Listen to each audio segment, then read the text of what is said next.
आहे तुमच्या इथे शाळेमध्ये, मग तुम्ही ब्लड विषयी ऐकताय काय ऐकलं?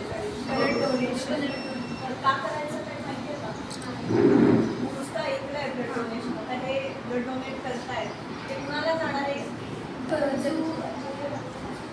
जे ऑर्गनचं ऑपरेशन असतं त्यांना.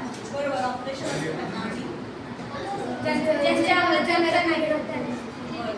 बरोबर आहे, अगदी बरोबर. मग तुम्ही पुढे जाऊन करणार ना ब्लड डोनेशन. त्याच्यासाठी काय महत्त्वाचं आहे माहिती तुम्हाला?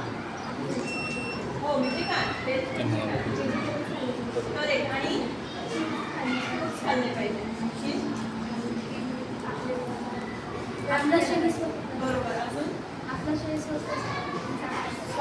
स्वस्त म्हणजे काय?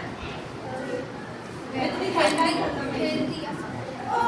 आणि आहारामध्ये काय करायचं? पालेभाज्या, खजूर शेंगदाणा लाडू, तारंबीला लाडू.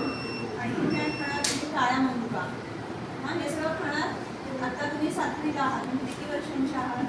13. म्हणजे अजून 5 वर्षानंतर 6 वर्षानंतर तुम्ही ब्लड डोनेट करू शकणार आहात. बरोबर आहे ना? आणि आज तुम्ही बघायलाच आलात ना ब्लड डोनेशन. तरी प्रोसेस बघून घ्या, काही त्रास नाही